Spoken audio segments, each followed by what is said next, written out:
তো ছোট্ট ঘটনা হাদিসের সঙ্গে রিলেটেড, হাদিসের বাইরে নয়। তো আমি যখন তারাবির নামাজ পড়তে ঢুকেছি মসজিদে, আমি নিজেও কিন্তু একজন হাফেজ।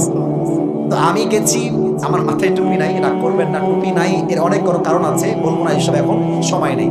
আমি যখন নামাজে দাঁড়াইছি, 4 রাকাত ফরজ শেষ, 2 রাকাত সুন্নত শেষ,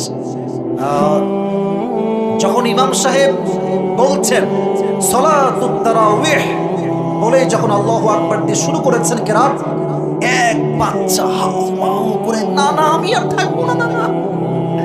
এমন বাচ্চার কান্না, মানুষজন সব বিরক্ত হয়ে গেছে। আমি তো নামাজের মাঝে ভাবছি যে এর কপালে যে আছে কি জানে, একমাত্র আল্লাহই জানে। আমি ভাবছি যেটা তাই হয়েছে। যখনই আমি সালাম ফিরেছি, আসসালামু আলাইকুম ওয়া রাহমাতুল্লাহ, আসসালামু আলাইকুম, এটা ফিরানোর আগে এক মুরব্বি, এই তোর বাপ কোথায় রে, এই তোর বাড়ি কোথায় রে, তোর মায়ের নাম কি রে? ওই বাচ্চা ধমক খেয়ে থরথর করে কাঁপছে। আর নানাকে বলছে, নানা তুমি আমাকে না নিয়ে গেলে আমার পেশাব করে দিব, না আমাকে নিয়ে চলো। হায় হায় ভাই, আমি হাসির ছলে বলছি, বাট আপনাকে অধিকার কে দিয়েছে বাচ্চাকে মসজিদ থেকে তাড়িয়ে দেওয়ার? এটা আপনার বাপের ঘর নয়, এটা আপনার দাদার বাড়ি নয়, এটা আপনার মামুর বাড়ি নয়, এটা আল্লাহর ঘর। যুবক ভাইরা, ঠিক কিনা বলো? মেহেরবানি করে বাচ্চারা আসলে চকলেট দিবেন, ভালোবাসা দিবেন, দোয়া দিবেন। আজকে যেই বাচ্চা 5 বছর বয়সে 5 ওয়াক্ত নামাজি হবে, আগামীতে সে অমরের মতো গোটা বিশ্বকে শাসন করবে, ঠিক কিনা বলো? আল্লাহ প্রত্যেকটা মুরব্বী আব্বাজানকে কথা বোঝার তৌফিক দান করুন, সকলে পড়া আমিন। মুরব্বীরা, আমার কথা একদমই আপনাদের পায়ে হাত রেখে বলছি, রাগ করবেন না। আমি চাচ্ছি বাচ্চারাও মসজিদে আসবে। আরে ওরা দুষ্টামি না করলে কি আমাদের মতো বুড়া সরবল দুষ্টামি করবে? যুবক ভাইয়েরা, ওরাই বাচ্চামি করবে, ওরাই চিল্লাবে, এটাই তো আমাদের সৌন্দর্য ইসলামে, ঠিক কিনা বলেন? বলেন তো, আমার নবীজির 2 জন নাতি ছিল, যারা 2 জনই জান্নাতের সর্দার। কি বলতে পারবেন? নাম কি বলেন তো? আবার বলেন, নাম কি? হাসান এবং রাদিয়াল্লাহু তাআলা। আমার ছোট্ট একটা ঘটনা মনে পড়ে গেল হাদিস থেকে। একবার নবী করিম সাল্লাল্লাহু আলাইহি ওয়াসাল্লাম নামাজ পড়ছেন। আমার কথা বুঝতে কোনো সমস্যা হচ্ছে তো ভাই? আল্লাহু আকবার দিয়ে সিজদায় গিয়েছেন। হাদিসে আসছে নবীজি সিজদায় গিয়ে আর উঠছেন না, মানে সিজদায় গিয়ে থেকে গিয়েছে। বাংলাদেশের যে কি হইতো একমাত্র আল্লাহই ভালো জানে। ফেসবুকে মানে লাইভ শুরু হয়ে যেত, যুবক ভাইরা, ঠিক না বলো? সাহাবা একরাম সবাই সিজদাতেই আছে, কেউ ডান বাম হচ্ছে না। 5 মিনিট 7 মিনিট পার হয়ে যায়, নবীজি ওঠেন না। এবার যে সামনে একজন সাহাবী আছে মুয়াজ্জিনের ডান পাশে, ও করছে কি জানেন? সিজদার থেকে আপনি মাথা তুলে উকি মারছে। নবীজি আসলে করে কি, ওঠে না কেন? তো যখন উকি মেরেছে, দেখছে নবীজির পিঠের 2 পাশে, ডান পাশে হাসান, বাম পাশে হোসেন ভর করে নবীজির ঘাড়ে শুয়ে আছে। সুবহানাল্লাহ পড়বেন না? এবার সে ভাবছে, আমি যদি এমনি হাত দিয়ে ধরে দুটোরে টাইনা নামাই দেই, তাহলে নবীজি হালকা হয়ে যাবেন এবং নবীজি সিজদার থেকে আল্লাহু আকবার দিয়ে উঠে যাবেন।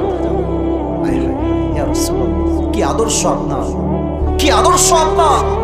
मैं कुर्बान हो जाऊं आपके मोहब्बत के लिए। सुबहानाल्लाह পড়েন আপনারা সবাই। যখন হাতটা বাড়াইছে, হাসান এবং হোসেনকে নামাবে নামাজের মাঝখান থেকে, নবীজি পেছন থেকে সিজদার মাঝখানে ওর হাতটা এমনি ধরে বসছে। কেন? নবীজির মেসেজ, নামাজে কথা বলা তো জায়েজ নেই। নবীজি হাত দিয়ে ইঙ্গিত করেছেন, ওরা আমার 2 জন কলিজার টুকরার নাতি, ওরা যতক্ষণ আমার ঘাড়ে আছে সিজদায়, আমি নবীজি সিজদায় থেকে যাব। যতক্ষণ ওরা নামবে না, ততক্ষণ আমি আল্লাহর জমিনে আল্লাহর সিজদায় লুটিয়ে থেকে যাব। সুবহানাল্লাহ পড়েন আপনারা। নবীজি সিজদার থেকে হাসানকে নামায় দেয় নাই, হোসেনকে নামায় দেয় নাই। আর আপনি মুরব্বী আব্বাজান কারণ ছাড়াই বাচ্চাকে বের করে দেন, আপনার হিসাব হবে বড্ড কঠিন হবে আপনার হিসাব, ঠিক কিনা বল? এখানে যদিও এরকম মুরব্বী নাই, এটা আমার বিশ্বাস, ব্যক্তিগত ভরসা, ব্যক্তিগত পজিটিভ থিঙ্কিং। যদি কেউ থেকে থাকেন বাচ্চাকে মসজিদে আসতে দেন না, আল্লাহ তাকে পরিপূর্ণ হেদায়াত দান করুন, সকলে পড়া আমিন। 5 নম্বর বিষয়, ভাইরা আমার, নামাজ কি একা পড়া উত্তম না জামাতে পড়া উত্তম? এই তোমাদের কথা তো আসতে কেন, বলেন একা না জামাত? জামাত। তবে আফসোস লাগে, আজকালকার যুবকেরা শুধুমাত্র জুমার দিন নামাজটা জামাতে পড়ে, বাদ বাকি দিনে থেকে হারিকেন দিয়েও খুঁজে পাওয়া যায় না। আজকে সাতক্ষীরার কালীগঞ্জের এই ফুটবল মাঠে হাজার হাজার যুবক, মুরব্বী আব্বাজান আমাকে জবাব দিবেন, মুরব্বীরা বলেন তো আগামীকাল ফজরে এতগুলো যুবক কি মসজিদে অ্যাক্টিভ পাওয়া যাবে? এই তো কথায় লাইনে আসেন নাই, বলেন পাওয়া যাবে? যাবে যাবে না, তাহলে মাহফিল দিয়ে লাভ কোথায়? লাভ আছে। যদি একজন যুবক নামাজি হয়ে যায়, খোদার কসম একজন যুবক নামাজি হলে হতে পারে এই মাহফিলটা আমাদের সকলের জন্য জান্নাতে যাওয়ার ওসিলা হয়ে যাবে। সুবহানাল্লাহ পড়বেন না আপনারা সবাই? এজন্য আল্লাহ তাআলা নামাজি বান্দার মরণ এবং বেনামাজি বান্দার মরণকে একদম ভিন্ন করে দিয়েছেন। নামাজি বান্দা যখন মারা যাবে, তার সামনে মালাকুল মউত আসবে, সুন্দর একটা সাদা ধবধবে জুব্বা পরে, তার চেহারার রং হবে ফর্সা, তার দেহের জুব্বা হবে সাদা, তার চেহারা থাকবে লম্বা চাপ দাড়ি। এসেই বলবে, ইয়া আইয়াতুহান নাফসুল মুতমাইন্না উখরুজি ইলা মাগফিরাতিল্লাহি ওয়া রিজওয়ানি। এই নামাজি বান্দা, টেনশন নাই, আসো, ওয়েলকাম টু দ্য প্যারাডাইস। আল্লাহর জান্নাত তোমার জন্য অপেক্ষায় আছে। সুবহানাল্লাহ পড়বেন না আপনারা সবাই? এবার আমার দিকে তাকান তো, এটা আমার হাতে কি বলেন সবাই? দুই একজন লোক ওই দিকে লাল চাদর, তিনজন উঠতেছে, এই তিনজন, এই ও 12টার পরে ওয়াজ হয় না সাতক্ষীরায়, তাই না? হ্যাঁ, তাহলে ঠিক আছে, যদি না হয় এটা তো আমার জন্য সুবিধা হয় ভাই। কমিটির সাথে আমার কমিটমেন্ট হচ্ছে আমি আসিফ বেঁচে থাকলে 1 ঘন্টা ওয়াজ করবই করব। বাট যেহেতু সাতক্ষীরায় আসছি, আজকে কোনো মিনিটের হিসাব হবে না, মন থেকে সব ওয়াজ হবে যুবক ভাই, ঠিক না বল? এখনো মাঠ ভরপুর আছে, আমি দেখতে পাচ্ছি। আমি জাস্ট 12:30 পর্যন্ত সময় চাই। দেওয়া যাবে? যাবে ইনশাআল্লাহ যাবে। আপনারা আমাকে ভালোবাসলে আমার ওয়াদা রাখবেন, রাজি আছেন তো ইনশাআল্লাহ? আচ্ছা, 5 নাম্বার চ্যাপ্টারে আছি, একটু কাশি দিয়ে গলাটা ঠিকঠাক করি। এবার একজন যুবককে চাই, এখান থেকে ওখান থেকে যেখান থেকে হোক, যার বউটো কেউ নাই, দাঁড়িয়ে বাঘের বাচ্চার মতো তাকবীর দিবে। কে আছে? দাঁড়াও, দাঁড়ায় যান। হ্যাঁ, দাঁড়ায় তাকবীর দিয়ে বলতে হবে।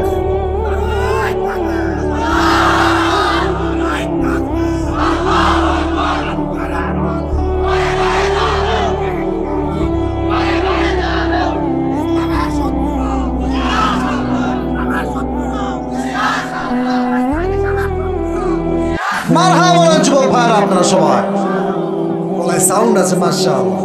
এবার আমরা আমার সাথে তাকবীর দিবেন, একদম গলা খাকায় দিবেন, বাঘের মতো সিংহের মতো গর্জন দিয়ে, লিল্লাহি তাকবীর।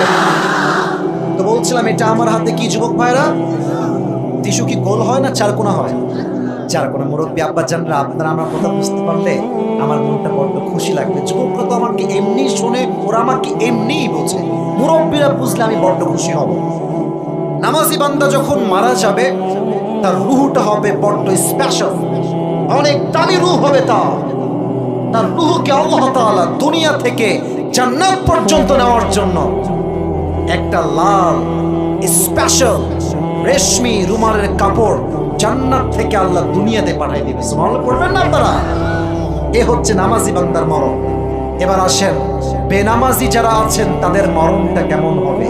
মায়েরা আমার, বোনেরা আমার, কানটা খাড়া করবেন। অনেক মেয়েরা 4 ওয়াক্ত নামাজ পড়লেও ফজরের নামাজটা ঠিকঠাক করতে চায় না, ঠিক কিনা বলো?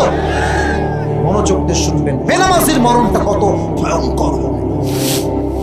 একটা কথাও আমার চোখের ডান বাম হয়ে শুনবেন না, আমার চোখের চোখ, পুরো দেহের স্ট্রাকচার দেখে কথা শুনবেন, আমার ভাষা বুঝতে আপনার সহযোগিতা হবে।